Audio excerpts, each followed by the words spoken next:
Hi everyone, welcome to our first lecture on measurements and units.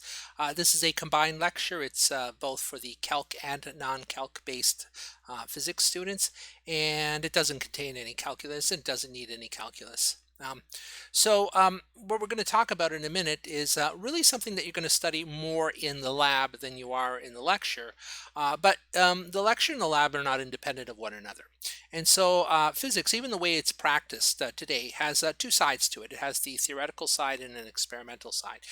So what I'm going to be teaching you in the lecture is mostly the theoretical side. I'm not going to do any demonstrations for you or anything like that.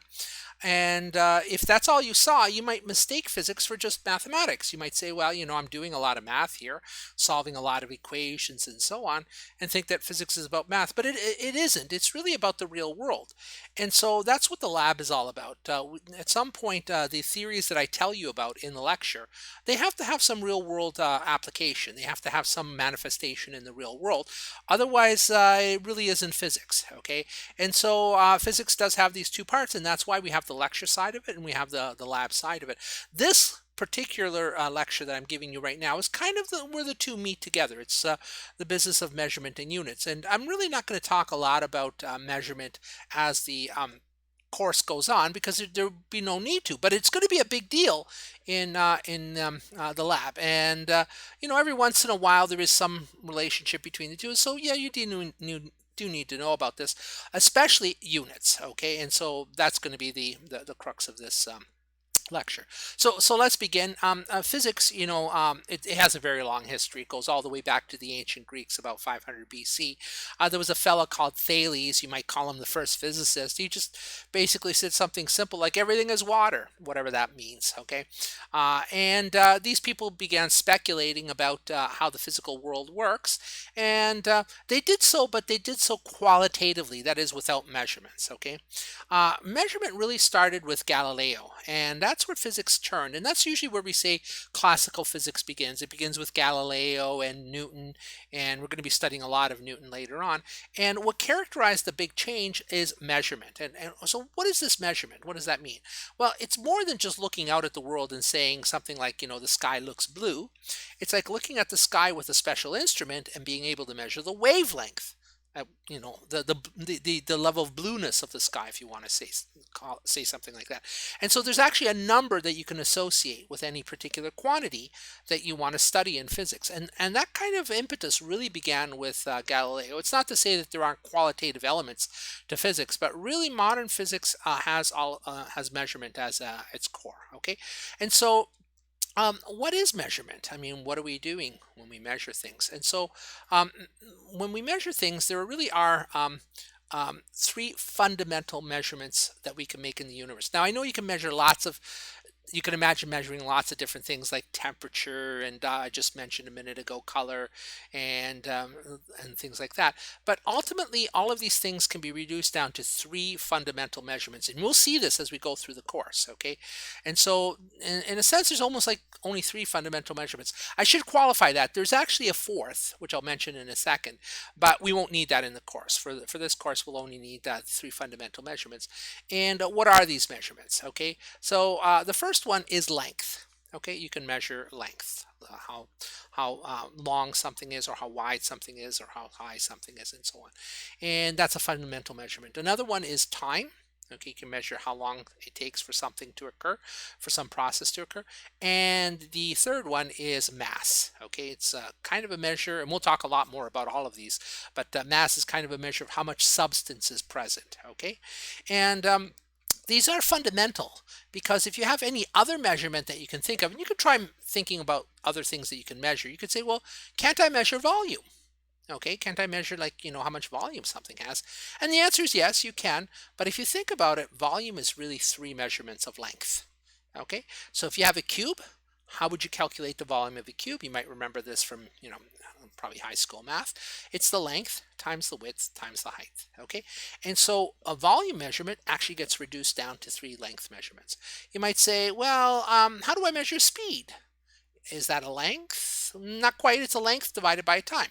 So if you measure how long a trip is and you measure how long it takes that trip to occur, basically you divide the two, and that's going to be your velocity. So there's another example of a measurement. And this gets pretty sophisticated. Later on in the course, actually in the second semester of physics, we talk about temperature. And you say, well, how do you measure temperature? And you know what? It's a thermometer, and it's basically a measurement of length along the thermometer. And so really, all these different types of measurements that you can make, the more complex measurements, can be reduced down to three fundamental measurements: length, time, and mass. Okay. Now, I did say a minute ago that there was a fourth, and you might wonder, what's the fourth fundamental thing that you can measure? And this one's a little harder to get your head around, but it is important. It comes up in chemistry, it comes up in computer science, and that is information or entropy. It's kind of a measure of how ordered or disordered a system is. And we'll touch on this just very briefly in like the second semester. So not this semester, but measurement covers really both semesters. And when we talk about temperature, there's a sense of the disorderedness of a system or the orderedness of a system, and that is a measurement which is a measurement of information. And it's usually in chemistry and in physics it's called entropy, but it's there even in computer science. It's called information. And remarkably, when you've got one of those USB sticks and you look at the USB sticks and it has a number on it, 64 gigabytes, that's a measure of how much information you can get on that USB stick. So even information is measurable. And I know it sounds kind of crazy, but you could say, you could talk about how much information or how much entropy is in a glass of water. You can actually measure the orderliness of the water molecules in there. And so yeah, it has a meaning, but that's beyond the scope of the course. I just mentioned it in passing because I want to be complete, in talking about the fundamental things that you can measure. Now that we have the sense of the things that you can measure, you go, well, how do I measure them? And the answer is you need to have an instrument, okay, to measure them. And not only an instrument, let's go to this table down here. Okay, not only do you need an instrument to measure them, but you also have to have a unit, a standard unit associated with that. So let's see why, okay? Let's say we want to measure length, okay? We want to measure the length of something. So to measure the length of something, you need an instrument to do that. Well, that's obviously a ruler, okay? And you might ask yourself a very simple question. It's almost like a kindergarten question. How do you make a ruler? How is a ruler made, okay? And so what I have here right now, I'm going to try to demonstrate. This is just an envelope, a piece of paper here like that. And it's just a blank piece of paper. And this is not a ruler because I couldn't put this up against something and say, it's so many units long. So how do you make a ruler out of this? Well, you're going to need a standard, okay? And all a standard is just a standard unit of length that we're all going to agree on. Okay, and as long as we all agree on that unit, and if I say something is like 5 meters long, and you know what a meter is, and I know how long a meter is, and everyone knows how long a meter is, then everyone knows how long 5 meters are. Okay, and so just to show you how a ruler is made, we need a standard, and so my standard is going to be the width of my thumb, because why not? Okay, and that's actually how an inch was invented. It was the width of the king's thumb. I know that's kind of sounds crazy, but you needed a standard, and so there's the standard. And so now all I have to do is take this, and then I'm going to put my thumb up against this, and I'm going to mark both sides of my thumb like that. And if I show you this, you could see that there are 2 marks there like that. Now I'm going to move my thumb over, and I'm going to put another mark. Okay, and now you got 3 marks, and you just keep doing this. I mean, this is kind of simple. I think you understand the point. And now you got 3 marks, and now if I use that ruler to measure something, I could say that ruler, this item is 3 thumb widths wide, or 5 thumb widths wide, or 7 thumb widths wide. Okay. And if I gave you this unit, somehow, I physically give you the width of my thumb by just, marking it out for you somewhere, then you also have the same unit and you can use that. Okay. Well, we're not going to use the width of my thumb in the course as a unit of length. That would be fun, but we're not going to use that. We're going to use standard units that are used in pretty much every freshman physics course, and they're called MKS units. Okay. And MKS stands for meters, seconds, and kilograms. So for length, we're going to use, obviously, the instrument that you would use in a lab is a ruler, and we're going to measure lengths in meters. Okay, now a meter is pretty long. It's a little hard for me to show you on the video, but it's like about this wide here, like that. So it's pretty big. So if you want to measure something smaller than a meter or much bigger than a meter might not be the right size. So you do need to know the metric system. Okay, and I'm not going to introduce that now. I'll introduce that as time goes on through the course, because I think most of you have seen the metric system before. But the fundamental unit is going to be a meter. And so if you have some measurement, like if you have a word problem, and the word problem is in kilometers, kilometers, you're going to have to convert the kilometers to meters. Or you have another problem, and some length measurement is in centimeters, you're going to have to convert to meters, okay, to work in MKS units, all right? And the way all of the equations work, all right? And if there are any exceptions to this, I'll tell you, but there generally are no exceptions. If you plug in all your numbers into these equations in MKS units, your answer will automatically come out in MKS units, okay? And so the general strategy is to always convert all of your numbers from whatever the problem has. I mean, even in the lab, you're going to be measuring in centimeters and millimeters and so on. Convert those things to meters, and then crunch through the equations and whatever mathematical manipulations you have to do, and you'll be guaranteed that in the end what comes out will be MKS units. Okay, so if this doesn't make too much sense to you right now, don't worry about it, because as I go along, I'm going to show you exactly how the units work out. At this point, it's just important to remember that the unit for length is going to be the meter, okay, in this course. All right, the unit for time is going to be seconds, and of course time is measured with a clock, all right? And so there it is, seconds, okay? Now, seconds are interesting because if you have some length, some duration of time, which is in minutes, you're going to have to convert to seconds, okay? And you know that there are 60 seconds in a minute. Or more typically, you'll have hours, okay? And so you might have 1 hour, and you go, well, how many seconds are in an hour? Well, it turns out to be 60 times 60, or 3,600 seconds, okay? So, you're going to see minutes, and you're going to see problems with hours. And again, to work in MKS, you have to convert those to seconds, all right? And then finally, there's mass. Okay, and mass is just like roughly how much substance is present, all right? And it's not really the weight. You'll see why later when I get to Newton's laws. I'll explain why. It's more like, just counting how much material is present, all right?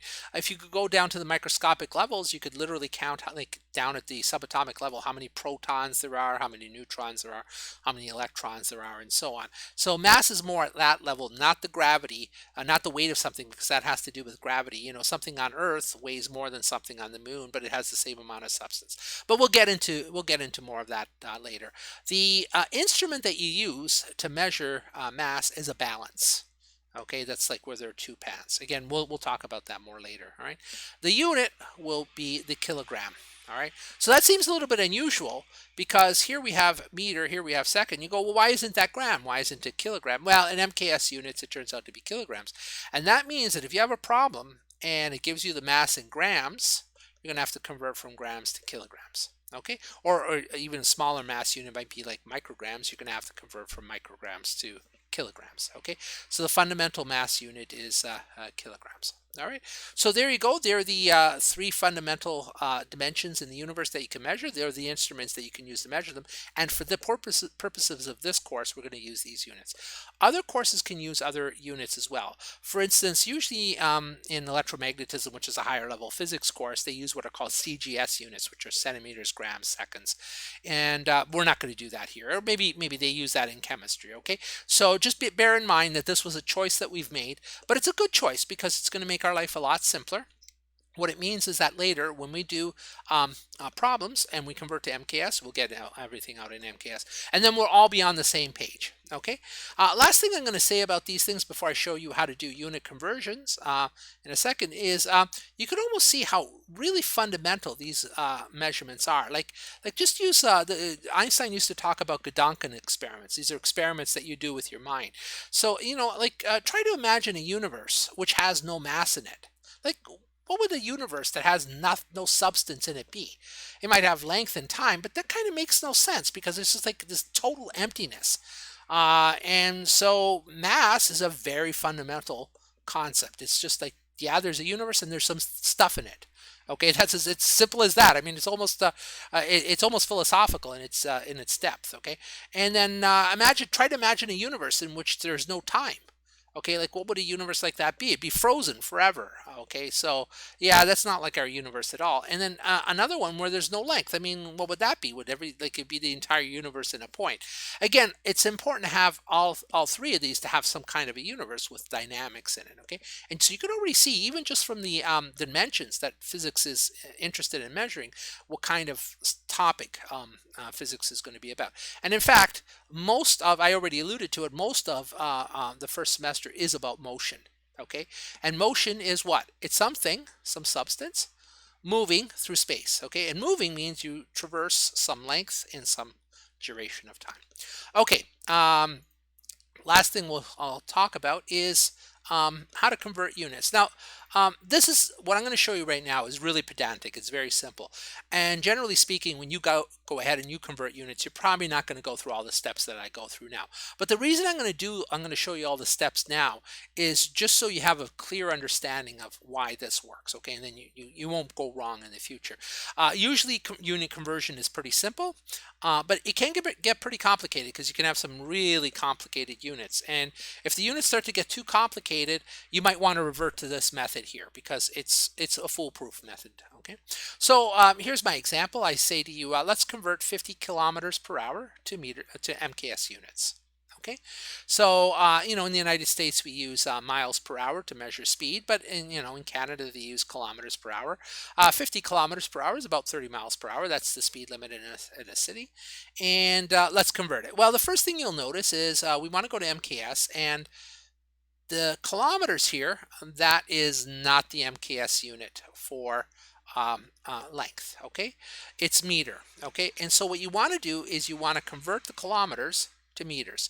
Now, you do need to know the metric system, and I'll go through these prefixes. I don't want to overwhelm you in the first lecture. So as the prefixes come up that we'll use, I'll show them to you, but you probably know them already because most people have seen the metric system already. So if you see kilometers, the kilo means 1,000. So what does that mean? That means that 1 kilometer, usually we say kilometer, okay, 1 kilometer is 1,000 meters. Okay, so there's one conversion right there. 1 kilometer is going to be 1,000 meters. All right.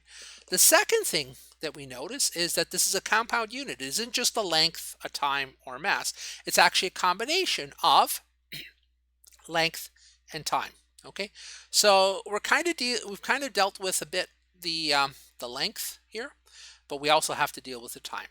And hours is not MKS. Hours are seconds are MKS. Okay, so we want to convert from hours to seconds.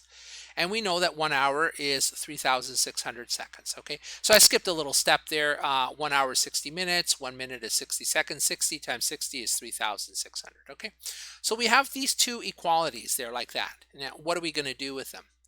Well, if the left-hand side is equal to the right-hand side on both of these, we can form a fraction. So the fact that 1 kilometer is equal to 1,000 meters means that you can form actually two fractions. And the two fractions are 1 kilometer divided by 1,000 meters, that has to equal 1. Okay?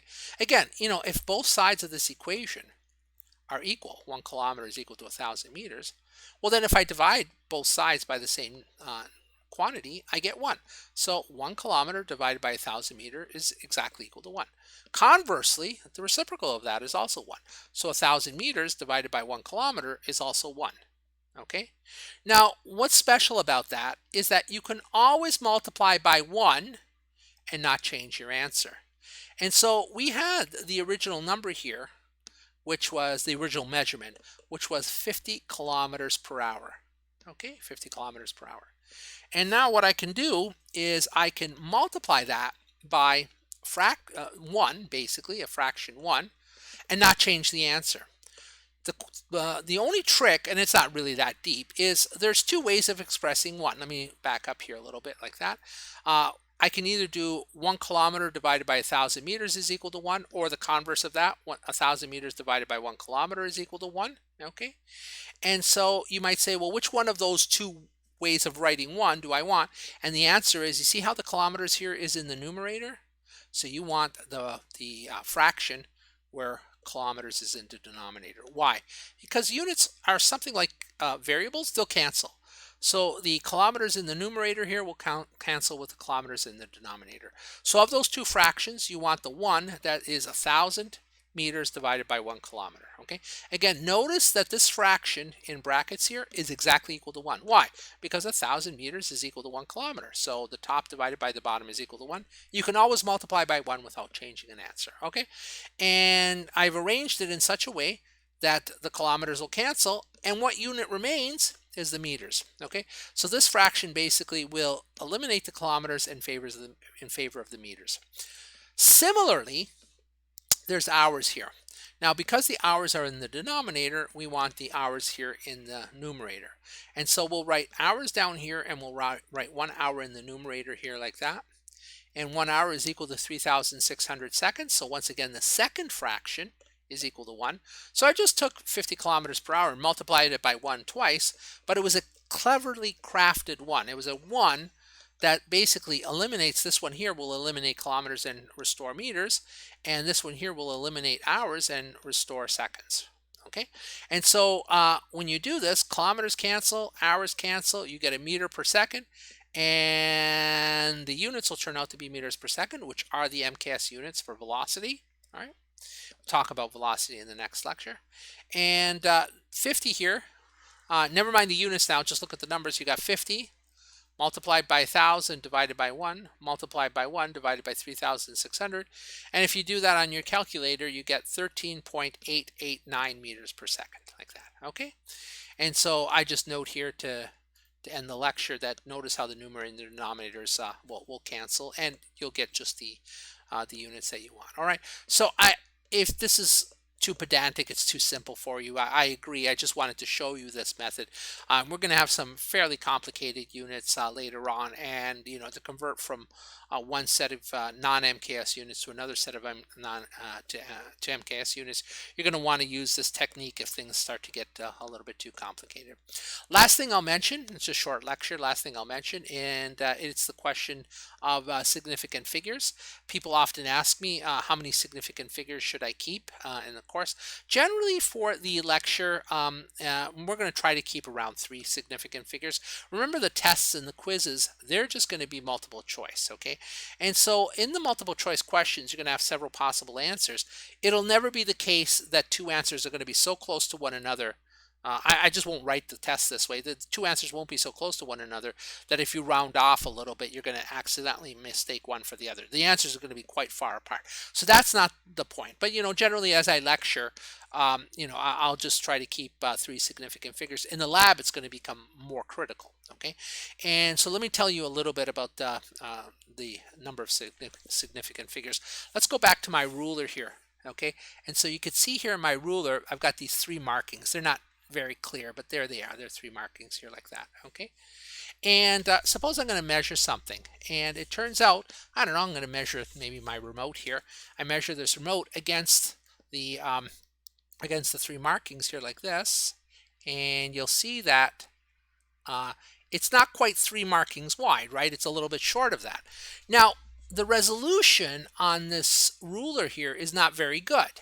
Okay, and so all I can say when I measured the width of my remote here is something to the effect that it's more than 2 units and less than 3 units. Okay, so it's between 2 and 3 units.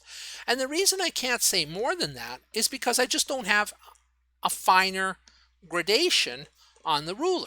Okay, and so the number of significant figures is intimately tied to how accurate your ruler is, or how your instrument is.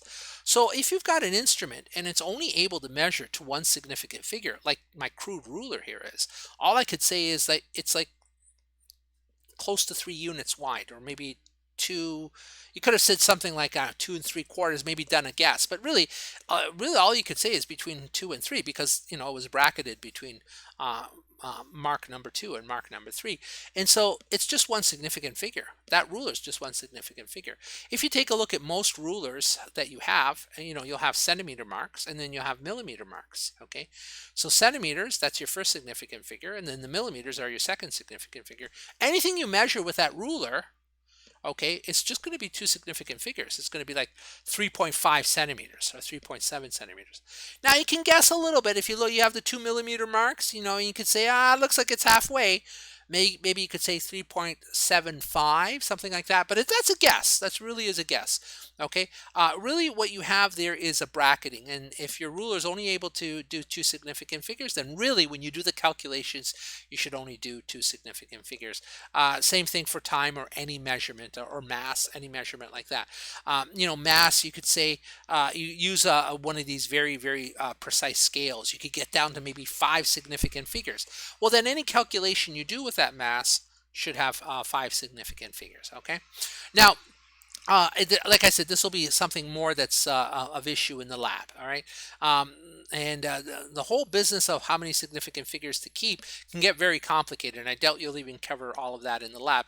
But just to sort of make you aware of the kind of complication that can happen, you could have one measurement which is five significant figures and another measurement which is two, and then you have to combine the two because in the equations they get combined, and you say, well, do I keep five or do I keep two?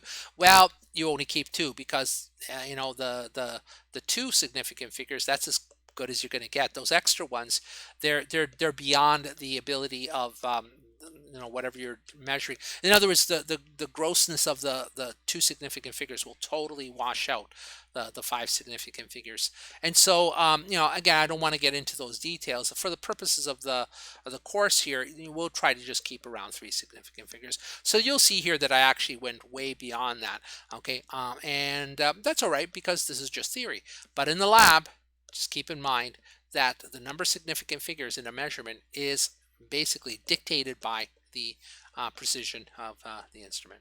Okay, this is the end of the first lecture.